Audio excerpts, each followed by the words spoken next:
You had one of the best financial team a government could have. You were there, Singh Ahluwalia was there. How did this team get assembled? Whenever we went to US, for example, to raise resources, the lender used to ask the question, you have so much gold in as part of your reserves. Why don't you use that if you want to raise a resource? He devalued the currency consecutively in very successive days. And Mr. P.V. Narasimha Rao almost said that he had a collapse. First half of the 50 years of the 20th century, the average annual growth rate of India was 0.89%.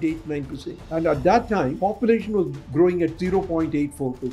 Therefore, per capita income almost remained stagnant over 5 decades. Well, they did many other things. The railway established a good administrative system, judicial system was established. But their whole objective was not to improve the country as such. Yes. How was the Tamil Nadu partition, that, if you remember? The definition for a developed country is a country which has a per capita income of at least $13,000. India's per capita income today is about $2,700. So we have to really increase the per capita income by 5 times in order to become a developed country. How was Mr. Manmohan Singh as a finance minister and as a prime minister? This is Siddhartha Ahluwalia. Welcome to the Neon Show. Today I have a very, very special guest. Someone who has laid the railroads of Indian economy. Someone who has played a large part in building the Indian economy as we see today. I welcome Dr. Chakravarti Rangarajan, one of the leading economists and policymakers of India, former member of parliament, the 19th governor of Reserve Bank of India. He's also the former chairman of Prime Minister's Economic Advisory Council. He's the chairman of Madras School of Economics, former president of Indian Statistical Institute, and I can go on and on with his honorary titles. So welcome to the Neon Show. Thank you. Grateful and thankful to have you today with us. Thank you very much. Today we are going to discuss about your book, Forks in the Road. I have been amazed reading this book. It's seminal, how much of India that we see today in 2024, the groundwork of it was laid back in 1990s, almost 34 years ago. And the role that you played in building the India of today. First of all, thank you so much for building the culture of our economic fabric of India, sir. Thank you again. Would love to first get into the few stories of that era.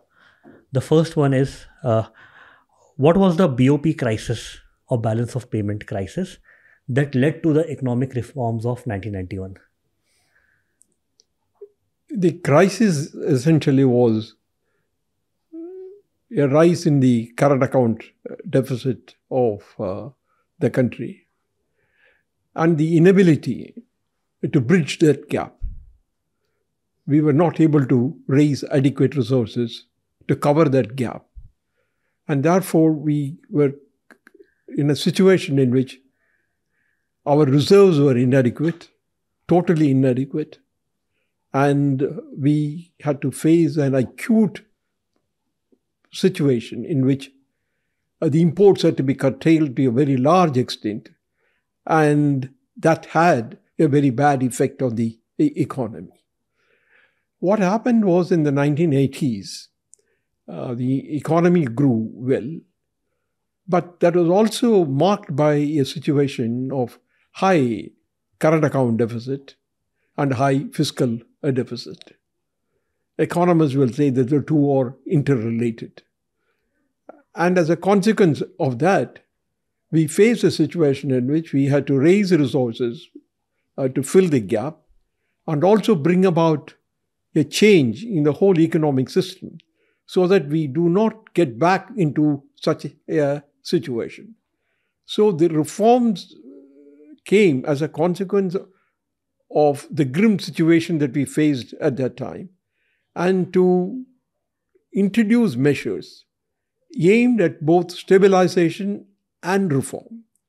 Stabilization was required because we need to correct the situation that we were facing immediately. Then followed by a series of measures which will create a situation in which the economy can grow strongly but will not face the kind of situation we faced in 1990 and 1991. So for our audience who are more new to these terms. The current account deficit for them, I would put in a layman's language, is the amount that we owe to international agencies for our imports. That would be the right? No, that is not a total description. Very simply, the current account deficit essentially means a situation in which we are importing more than we are exporting. Therefore, there is a gap between the imports and the exports. And this is not being met by any inflow of resources adequately to fill the gap. Therefore, it's a combination, in a sense, of the difficulty is in both the gap and the inability to finance it. But the current account deficit is basically the difference between the import of goods and services and the export of goods and services. If the export of goods and services is higher than the import of goods and services, we have a surplus on the current account. But on the other hand, if the imports of goods and services are higher than the export of goods and services, we have a deficit. And what led to a situation that we didn't have enough resources to pay for this deficit during the 1990s? Well, how exactly is this deficit met? The deficit is met in a number of ways. But for example, if foreigners invest in India, then they bring resources, and therefore that fills the gap. Or if the foreigners invest in our stock market, then they bring resources, that also fills the gap. Or if we borrow, if the country borrows or the citizens borrow, then money also comes from, or the resources come from outside, and that is also a way of filling the gap. So borrowing either by the government or from the market or from banks or international agencies, plus the investment in India or investment in what we call portfolio investment in stocks and shares, all these are the resources that come from and fill the gap between the two. If it is still not met, then if we have reserves, that we can draw on the reserves and meet the gap. And for our audience, I would like to say that in the beginning, 40 years since independence, we were a socialist state. It was not a fault of the government or the policymakers. They saw Soviet Union as an ideal, that what a developing economy or underdeveloped economy could follow. And thereby, India followed a socialism model where everything was owned by the state.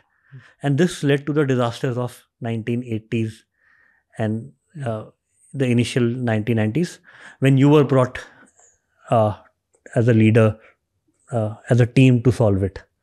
Yes, I think what we decided was that we need to make a break with the past.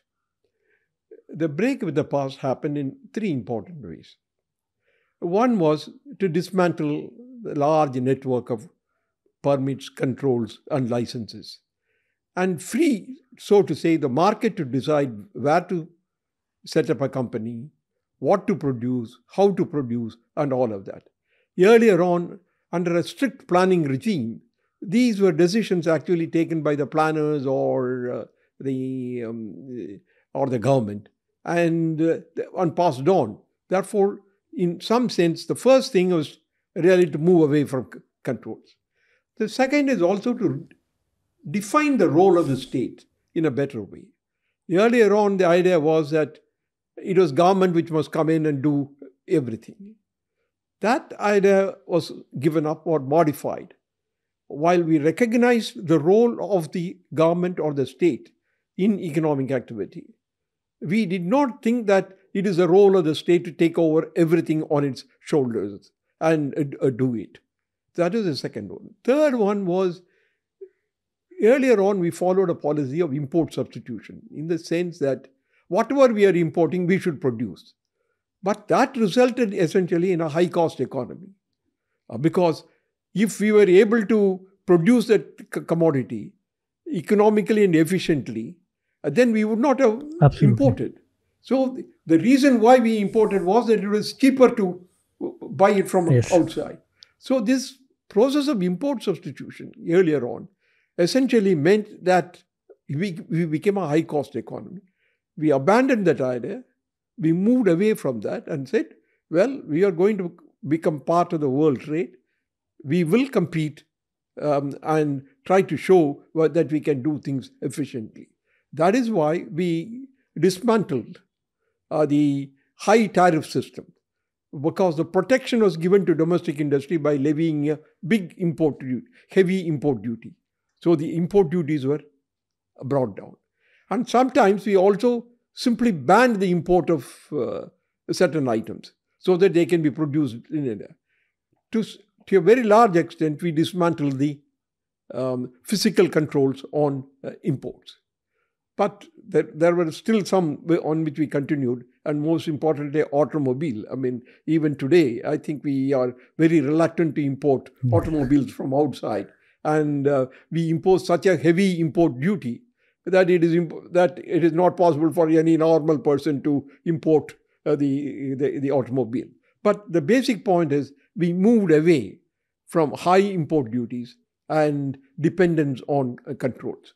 So this actually created a situation in which we will move on towards the production of commodities efficiently and economically.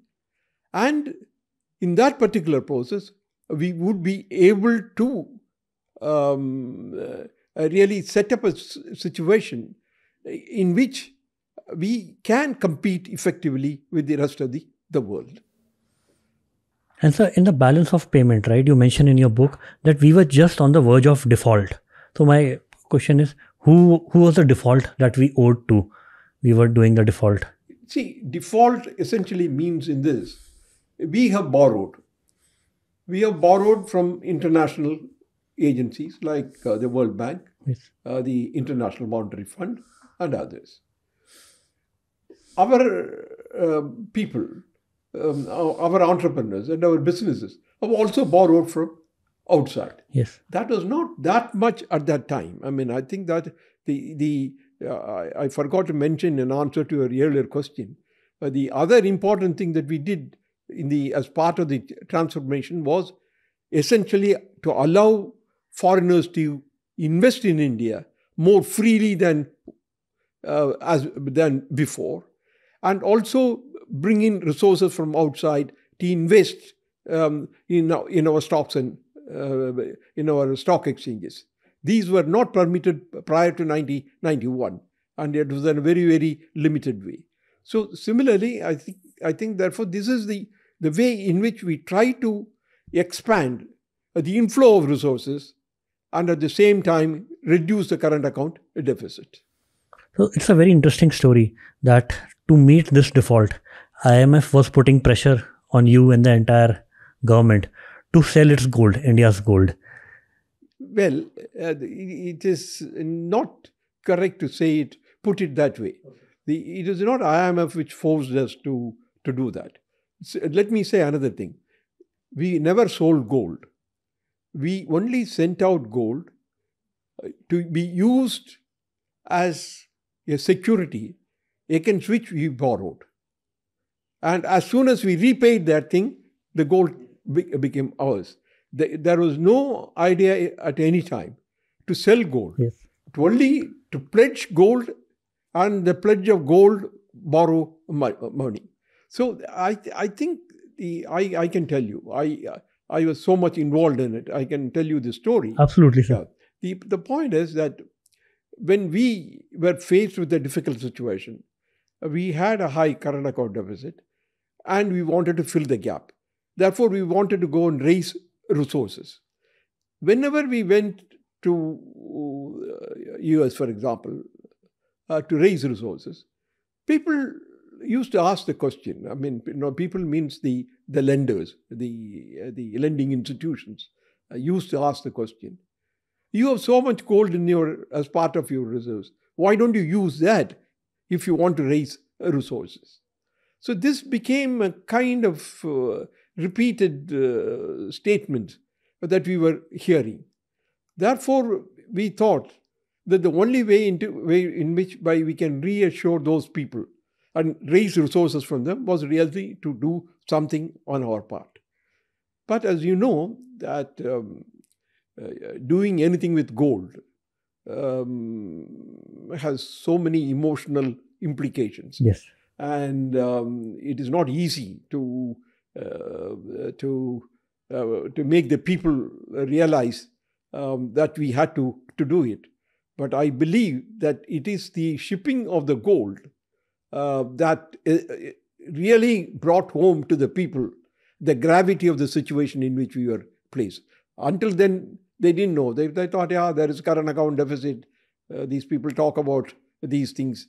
And they didn't realize the impact of it. When we really shipped gold in order to raise resources, then they realized that how bad a situation in which we were placed. But the point is that the idea of pledging gold did not necessarily emanate from IMF. We had ourselves thought of that. And first of all, what we did was that the gold that we had in the reserves of the Reserve Bank of India were not valued at market price. They were valued at their original price. So first thing we did was to value it at market price so that to indicate the quantum of gold reserves that we had.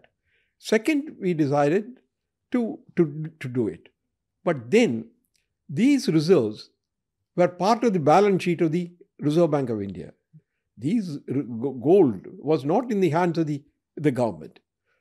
So if the Reserve Bank had to raise resources and against the pledge of gold, that is possible under the RBI Act only with another central bank. RBI cannot borrow generally. RBI can borrow only from a central bank. Therefore, we contacted the central banks. Governor Rangarajan and I at that particular time went around and tried to knock at every door that is willing to open and try to see what we can do. And then we found out that the Bank of England and Bank of Japan were willing to give us a loan. But then they insisted that the gold should come out of India. Okay. So we were saying, we have the gold, against the pledge of gold, give us the loan. But they insisted that the gold should come out of India. So that put the real issue of whether we ship the gold from India or not. We had no option at that time. So we decided we shipped gold to Britain, to England, and then against that it was done. But the book describes about the various problems that we had in shipping the gold. It started within the Chandrasekhar government, and then the government changed. P.V. Narasimha Rao and Manmohan Singh came in. Yeah, the permission to ship gold was given by the Chandrasekhar government, and but the actual shipping happened, at least the greater part of it happened only after the new government of Narasimha Rao and Manmohan Singh took over. But Narasimha Rao and Manmohan Singh did not raise any issue. And therefore we shipped gold, but we have to charter a flight because the ordinary airlines refused to take gold because they thought it was very risky. And therefore we had to charter a flight, and it went. And the story ended well because it reached there. Against that pledge of gold, we had something like 500 million or little less than that of dollars resources from both the central banks. But then, since we took all the actions which I mentioned earlier, yes, within about 6 or 7 months, we were able to raise other resources and therefore return this loan. And the gold came back to us. And we have kept the gold outside India because we thought that for any eventuality, we can do it, because there is also system prevalent in many parts of the world to loan gold also. In which case we are the lender, not the borrower. So I think in a sense we kept it, but we have not done that. But the point is, the gold was redeemed very quickly within 6 or 7 months, and but that is a very drastic action which had to be taken to reassure the people that we are willing to do anything in order to meet the crisis. And I think at that point of time, the role of Reserve Bank of India was also changing. It was getting more empowered at that point in time. Can you describe how the role of Reserve Bank of India has changed, like before you came in and during your tenure? Well, the point is that these powers were with the Reserve Bank all the time. The RBI Act gave these powers. But the point really, one big issue was the relationship between the Reserve Bank and the government. And this is what many people talk about, the autonomy of the central bank, independence of the central bank, and so on and so forth.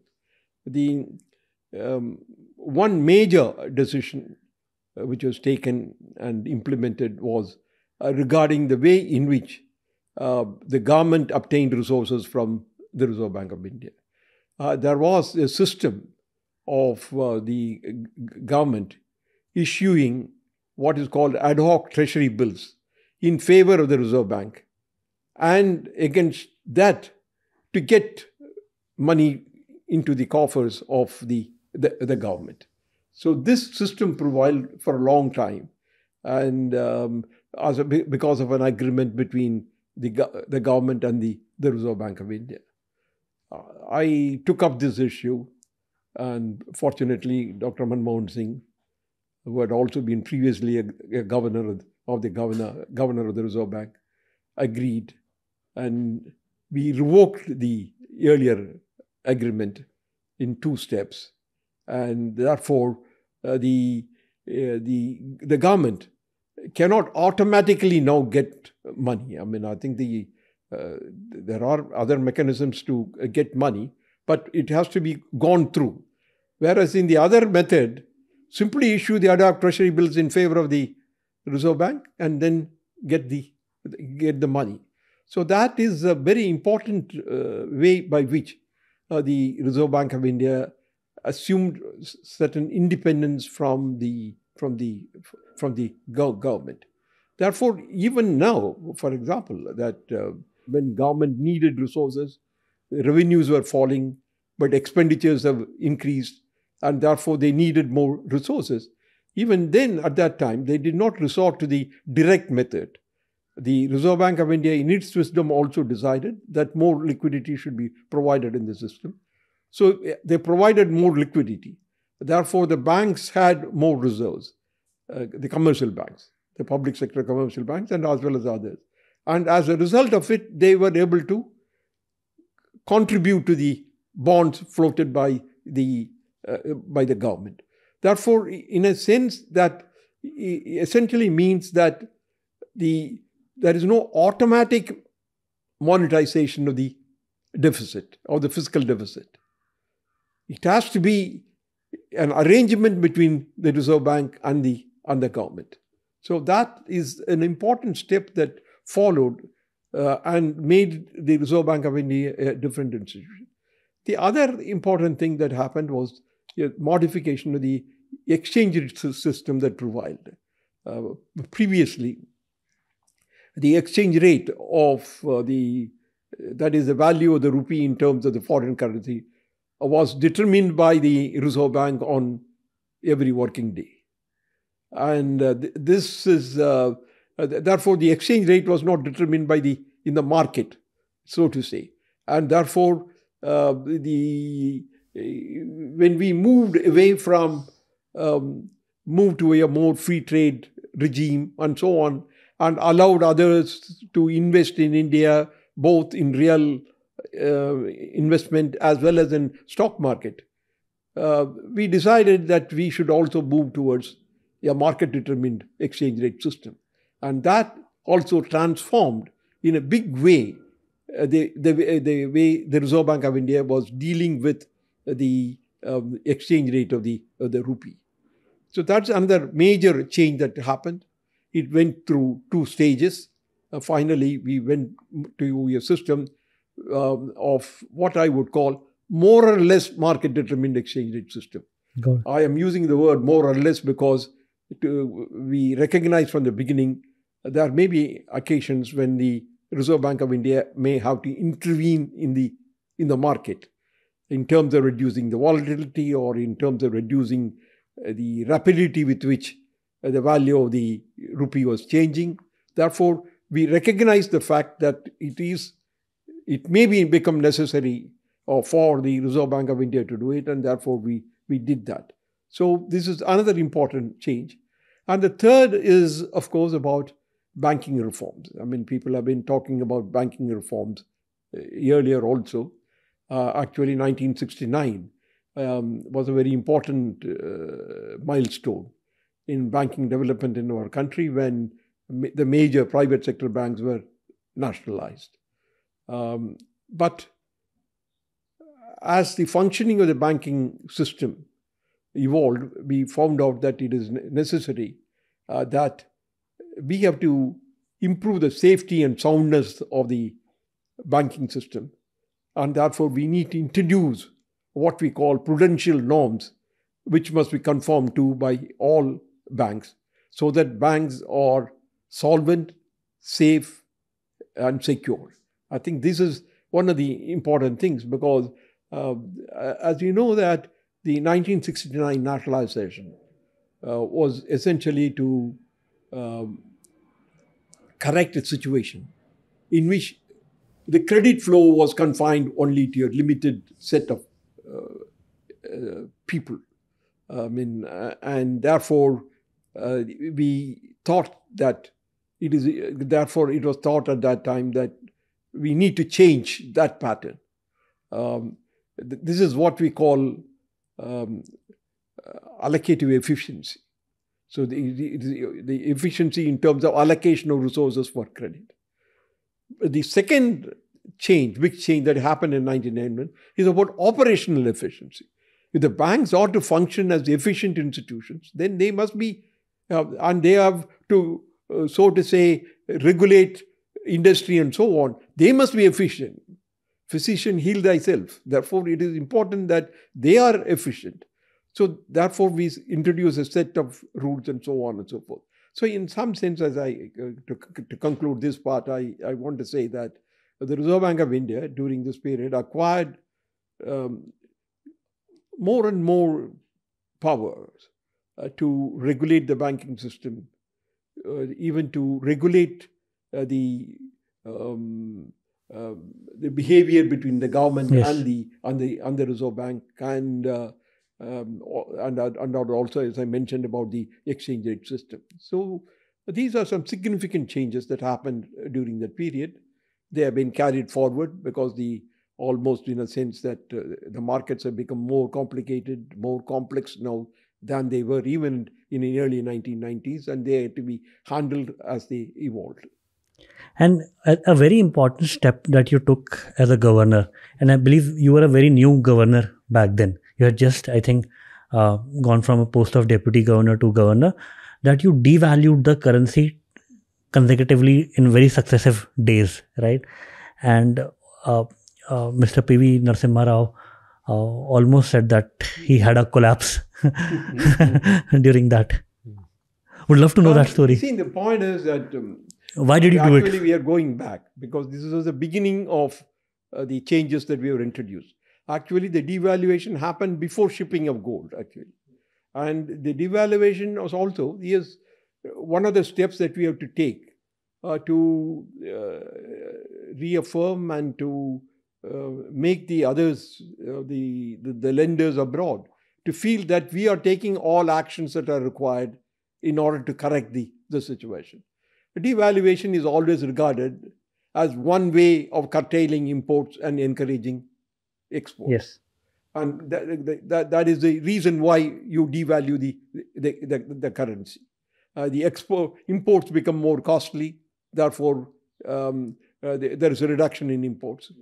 And exports become more attractive as a consequence of devaluation. Per rupee, per dollar, you get more rupees, and therefore, as a consequence, it encourages exports. Therefore, this is what is normally thought of as an appropriate measure in terms of encouraging, in terms of correcting the current account deficit. So we had to do it. And we are also to decide on the extent of devaluation, because if the devaluation is of a small magnitude, then it doesn't bother too much. But if it is significant, that is what we had to do. And and this we thought we should do it in 2 installments, because we wanted to see, for example, what the reaction is after the first devaluation and then follow it up. Another important thing which many people may not have noted, but I have indicated in the book, is this devaluation of the rupee was not done by the government. It was done by the Reserve Bank. The Reserve Bank did it in a very interesting way.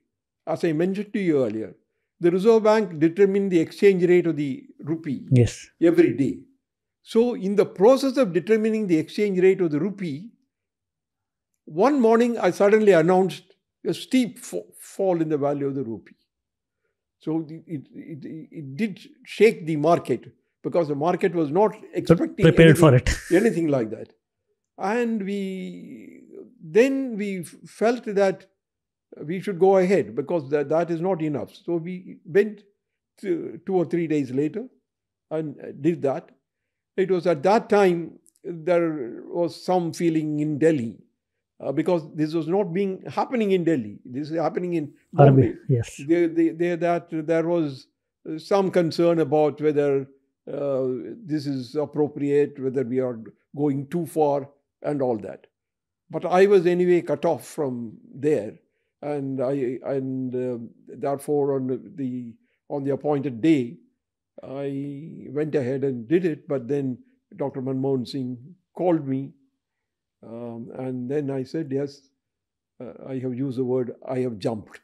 So I had jumped. I had taken the second step, and the devaluation. I remember skip and jump. Yes, skip, hop. No, hop, skip, and jump. Hop, skip, and jump that you mentioned in the book. So that's what we did. So. And you mentioned you were almost absconding, because it was a minority government at that point in time, right? And no, not only that. I think devaluation is always a controversial issue, and the extent of devaluation is also a controversial issue. How much should you do in order to correct the disequilibrium that is prevalent? So we had decided at the meeting in Delhi. It was not done by a Reserve Bank without the permission of the government. On the exchange rate, the government has also an important role to play. We met. It was decided this is what we should do, and we should do it in 2 steps. Whatever concerns that were expressed was after the decision had been taken. But anyway, I think it happened to me to be the person to do it, and I did it. And so now, before continuing on the journey that you mentioned in the book, I would like to go into your childhood, right?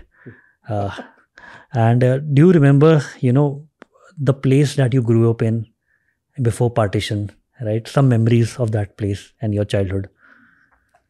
Well, in some sense that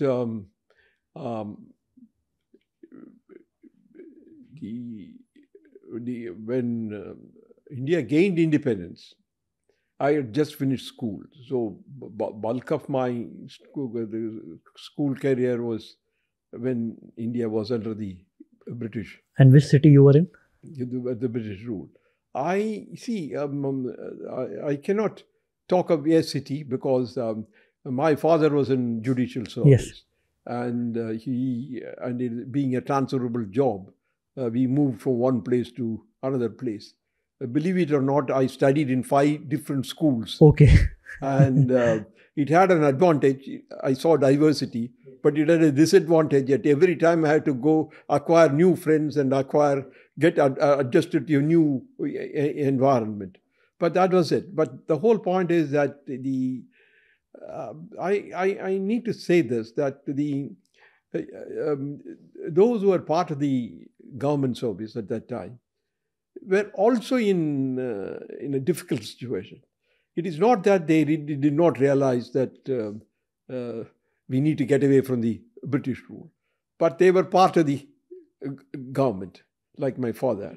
So it was a very uneasy feeling they all had, and that got reflected in my house also. Yeah. I mean, I think I remember not always my father being happy about everything that was going on, but that was it. I think the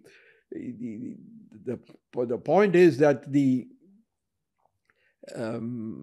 you look back, I have in the last chapter of my book also indicated that the first half of the 50 years of the 20th century, that is between 1900 and 1950, the record of the British rule was dismal. Between 1900 and 1950, the average annual growth rate of India was 0.89%. That is less than 1%. And at that time, population was growing at 0.84%. Therefore, per capita income almost remained stagnant over the 5 decades. Well, they did many other things which may be good. They laid the railways, they established a good administrative system, the judicial system was established and all that. But their whole objective was not to improve the country as such, yes, but only to really run the administration and to an extent possible transfer as much of the resources from India to England. I mean, I think this is what it was. The point really is that I think the British rule did a good job maybe in terms of law and order. I mean, I think because that is their lifeblood, so to say. I mean, I think they depended on it, because it used to be said even the railways were laid only because of the desire to move the troops from one end to the other end. Taking the passengers came as a secondary, yes, consideration. So the point is that it is, I would say that so as far as my livelihood, as far as my the childhood is concerned, it was comfortable and reasonably comfortable, and as I said that one learned many things. There was an intellectual environment at home, and I benefited from it, and I obviously did reasonably well in my studies, and that is it. But the point really is that on the British rule, there was such a big dilemma in the minds of the people, even those who were part of the government. You said that you saw the turmoil in your own house, right? Yes. As your father was part of the judicial services. Mm-hmm. And how was it after independence, right? Did you feel a change in the house and subsequently your environment immediately? I think so. I mean, I think there was a real change at that time, and I think many people really felt that the change has occurred, and we have now the freedom to mold India in the way in which we want. There was genuine joy and satisfaction at the time of independence. Therefore, that is but the whole question later on was essentially how much debate there was and how much consultation there was and so on. But essentially there was a big change in the environment and the atmosphere before the British rule and the post-British rule. And we got drawn into discussions about how to move the economy. And as you yourself mentioned it earlier, that if you want to grow fast, perhaps the best example is that of Soviet Union. Yes. But Soviet Union was also not. But Soviet Union was never a democracy in the true sense of the term. So to combine democracy with economic planning or nationwide economic planning was a new exercise, and that is where India struck a new path. And as we moved along, the point is at what point we should have made the change. The role of the state was well understood, because at the time of independence, there was no clear idea, even in the literature, regarding what should be done in order to grow fast.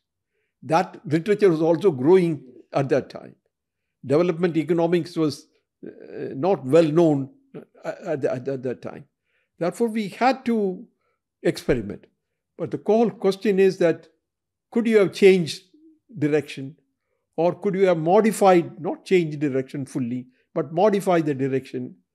I think that is where I think perhaps we slipped a little bit. Yeah. Perhaps we could have at least done a decade earlier. Yeah. Could India have been in position of Singapore or China? That's the real question. Yeah. Well, that is, I mean, we had a problem of population which many other countries did not have.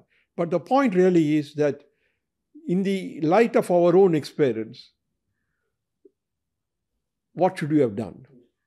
Could we have changed a little earlier? Because the famous speech of Deng in China was in 1978, December 13, 1978, when he asked for new ideas and new ways of doing things. So even then, even at that point, we did not change. As compared to China, we were perhaps 1 decade behind in terms of reforms. So that's it. But on the other hand, the whole idea of democratic institutions, people exercising their rights, and all that, is a big change from the British rule time.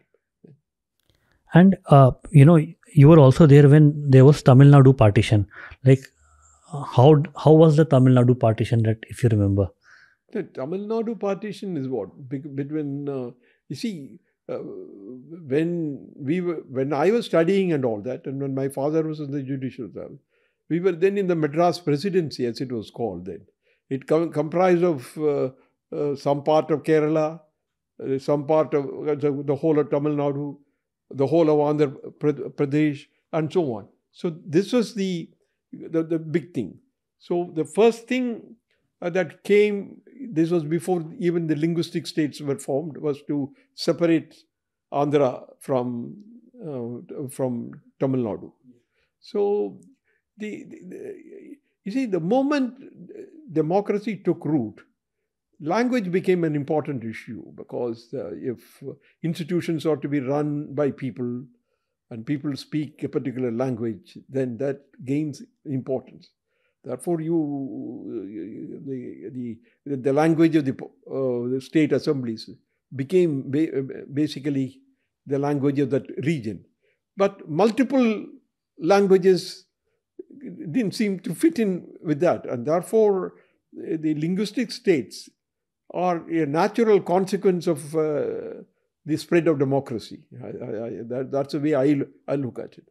Therefore, the idea of partition of the old Madras Presidency into Andhra and Tamil Nadu became inevitable, because how long will, given the size of, let's say, Tamil-speaking people and the Andhra, the Telugu-speaking people, if democracy holds good, if one language group is in majority, the chief minister will always be from that region. Therefore, this could not continue for long. And I think Tamil Nadu had a good administrative system, and that, I think Tamil Nadu gained a lot because of the good administrative system that it had, and had very good industry ministers and chief ministers at that time, and which made Tamil Nadu progress quite fast. And today, Tamil Nadu has become the industrial hub of the South. Yes. All industries are coming from here. For example, for Tata, they left West Bengal because of communism and many other things and came to Tamil Nadu. Electric vehicle factories are getting set up in Tamil Nadu. Companies like Ola, which are Bangalore-based, Karnataka-based company, are coming here. So why do you think that it has suddenly become one of the most popular destinations within the country and for outsiders also to set up in Tamil Nadu? I think the basically, what are the investors looking for? If it is becoming the destination of the investors, we need to look at that. So they want to come here, produce something which they have been producing elsewhere, but producing that thing efficiently. So they needed a good infrastructure, good skilled manpower, and so on. Therefore, in some sense, in all of these respects, Tamil Nadu is one of the states which has moved forward. The infrastructure in terms of roads, railways, availability of power, all of that has been on the agenda of the policy makers in this state for a long time. And therefore, it did create a situation in which all of this were available. I know of a time when power was a big issue in Tamil Nadu. It is not as if that it was not an issue here. But we have reached a stage at which the availability of physical infrastructure and social infrastructure like good colleges, good schools are also became available. Therefore, the main reason I think for many people coming, many investors seeking to come to Tamil Nadu is because of the sound administrative system and a physical and social infrastructure which is good. And so there were new terms coined during your administration like NPA, FDI. They didn't, non-performing asset didn't exist before your time. Neither did foreign direct investment. How did you come up with these? The term non-performing asset was not used prior to 1992 or something like that. But the idea of non-performing asset has been there in the other countries, and therefore, in some sense, the banking reforms that we introduced were also taking into account what was happening elsewhere in the world. For example, capital adequacy is what is very often called the Basel norm, because it is a Basel Convention which introduced the idea that against the loans, the risk-weighted loans, a certain percentage should be kept in the form of capital. So we introduced that also. For example, capital adequacy ratio, which we use now, came into vogue at that time because we thought of introducing. Non-performing asset is because the whole, prior to 92, 93, what happened was that when the payments due were not forthcoming from the borrowers, the lenders, which means the banks, did not necessarily classify them as non-performing or performing.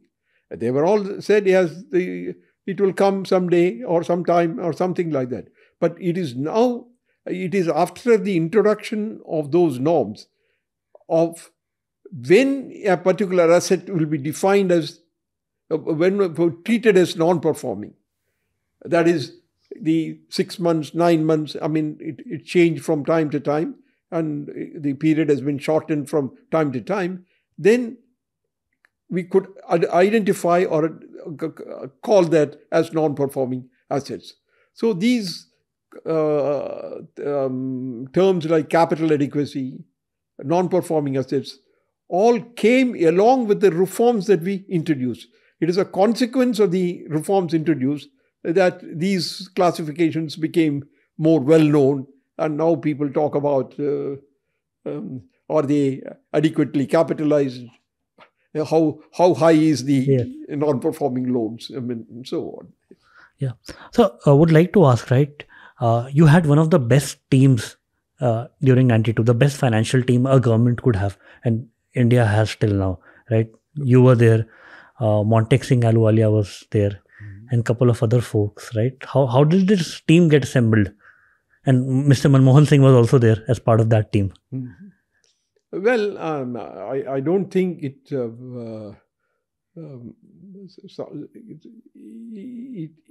happened at a time when so many of us were involved with government. Somewhere around that time, it was decided that the government will also take in people from outside who are competent into the system. Essentially, the government was run by the bureaucrats, particularly the civil servants, the IAS officers, and other similar officers. But from time to time, they decided that it is good to get people from outside and make them part of the system. So what you have at that particular time, a mix of people who have come from outside at some particular point in time. So I had spent, for example, in academia for almost 20 years before I came into the Reserve Bank and therefore part of the system. Similarly about Montek Ahluwalia, and there are many others, Shankaracharya and others. But there are also people from within the IAS who are also efficient and competent and who could also do things like N.K. Singh or Mr. Geeta Krishnan and others. Therefore, it so happened at that time, there was a mix of people who had domain knowledge acquired outside and coming into the system, as well as people who are very competent in their own civil service and who could really contribute to it. And I think, I suppose, it's also part of the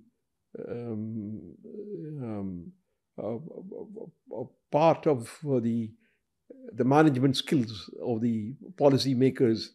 The political policy makers at that time to recognize this and to bring the people. Yeah. And if you could remember, right, how was Mr. Manmohan Singh as a finance minister and as a prime minister? Well, I have known him in both respects. As finance minister, he had, when he became finance minister, he had very little political experience directly.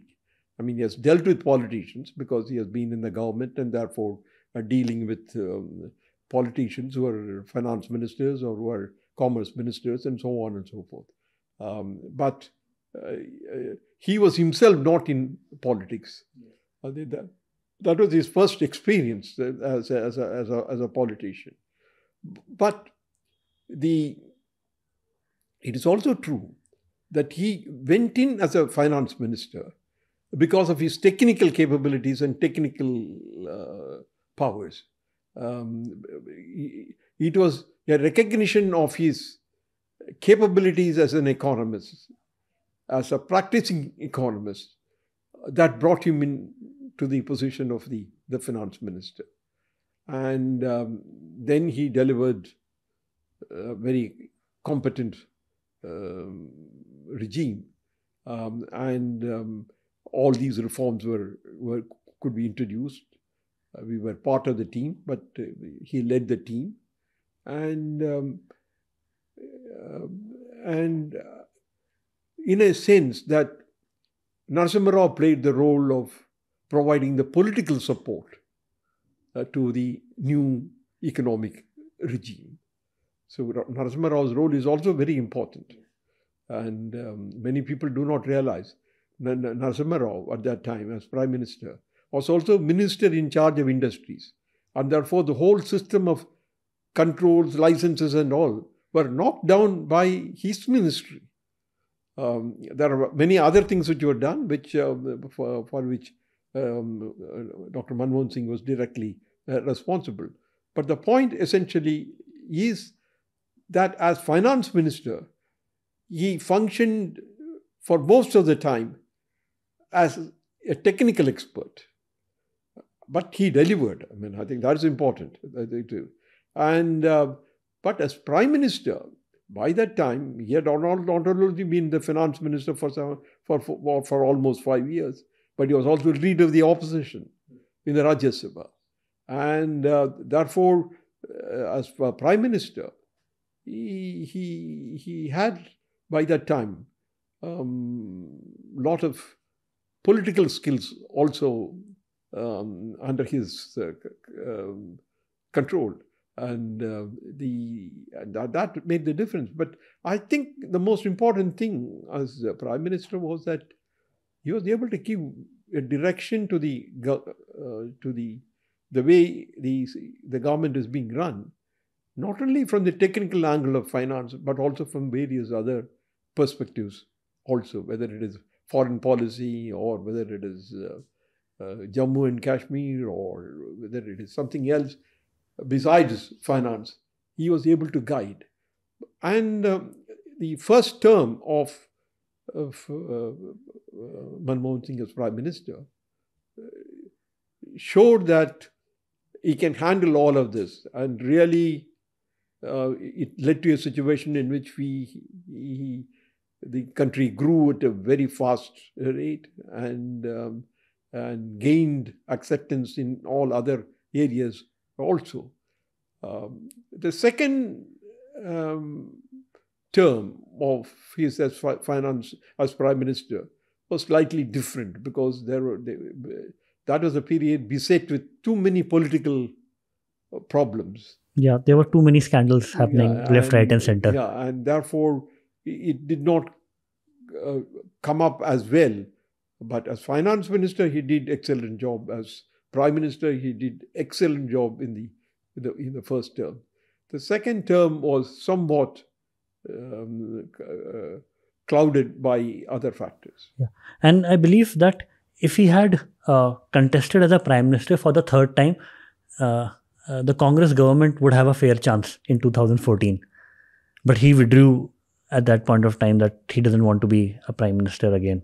No, I don't think that is I think the situation at the end of 2014 was very different. I mean, I think because in any case, he did not stand for election even earlier because he was always a member of the Rajya Sabha.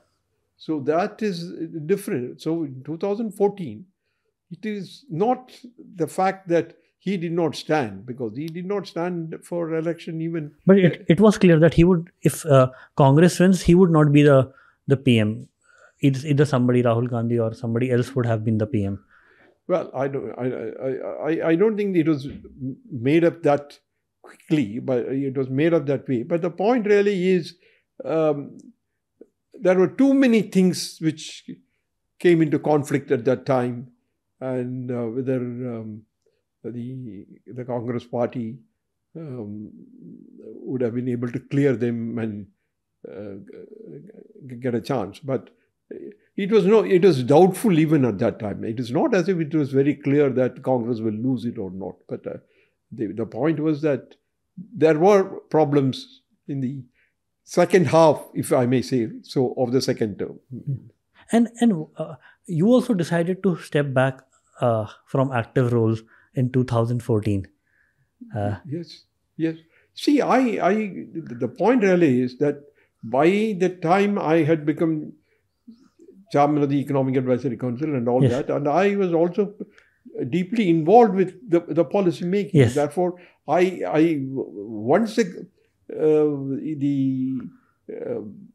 there was a system change. Yes, new guard. And I don't think it was right on my part to continue. I mean, I don't think it's appropriate. Yeah. So I left. I mean, and I think that is the right thing to do. But then it becomes the responsibility of the new government to tap into your rich experience of last 32 years. I don't know how they did it or how they were not able to do it. But I really don't know. I mean, I think this is... because we were one of the very few people who spent 32 years in policy making. Yeah, well, the point is that it all depends upon the synchronization of ideas also. I mean, I think. So you have contributed so much to India, like almost 32 years of your active life. What's your message to the young India that is right now in 2024? Where is India headed? And what do we want to give to them that take the baton forward from me?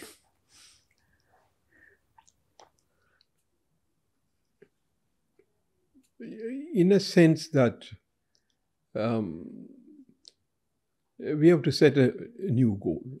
Post-Russia-Ukraine war, post-Gaza war, we need to decide where we are heading and where we are moving. People talk a great deal about the fact that India is the 5th largest economy and it will move to be the 3rd largest economy in the next few years and so on. That is true. I think we can be proud of that. But at the same time, we also have to remember that in terms of per capita income, India is almost 142 out of 197 countries. That shows the distance we have to travel.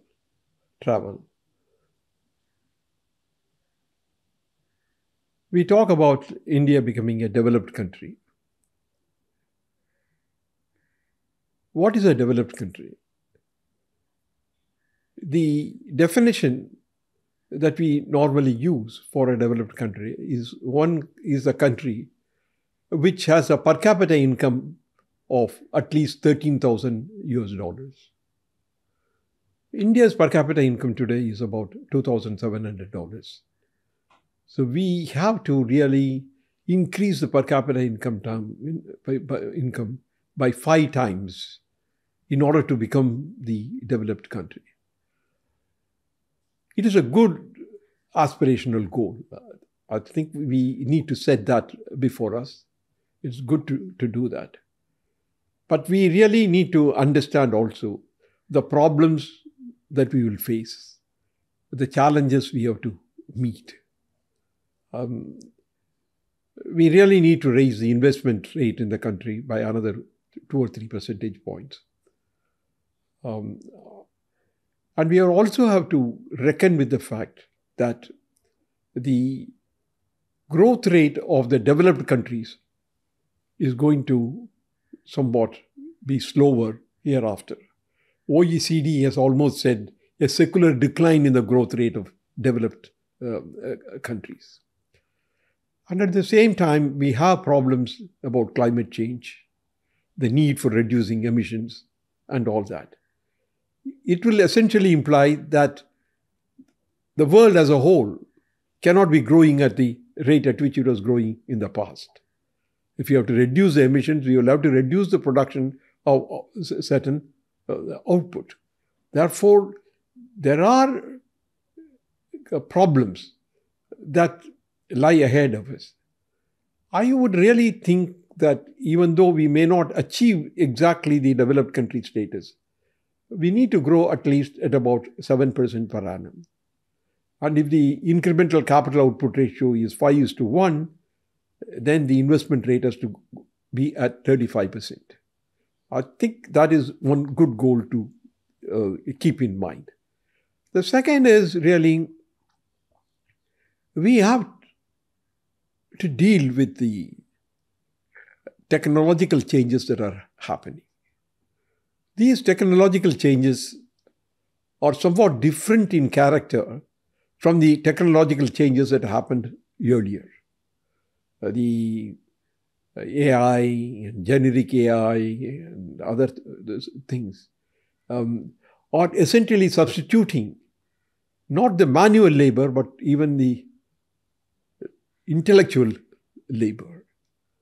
That imposes, that creates a situation in which the demand for human labor itself could go down.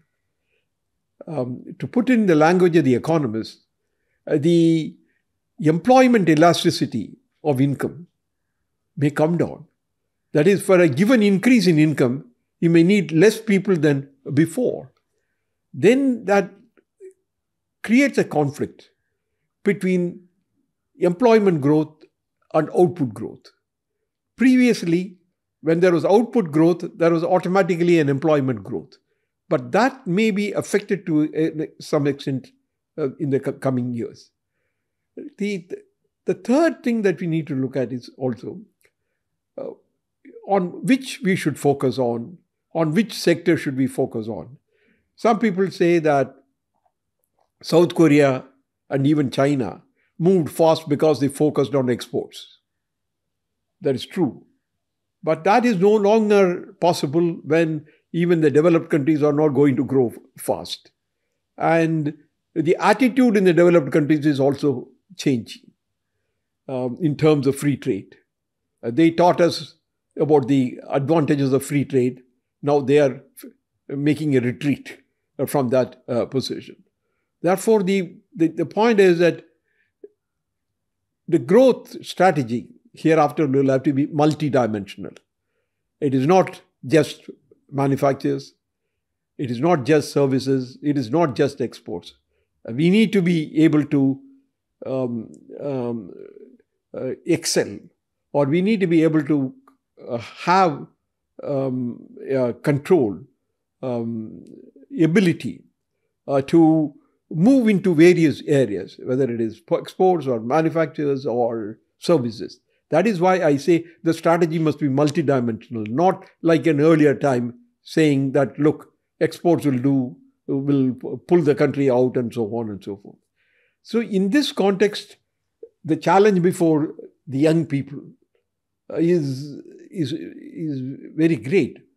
But the first thing that is essential is that we need to adapt our young people to the new technologies.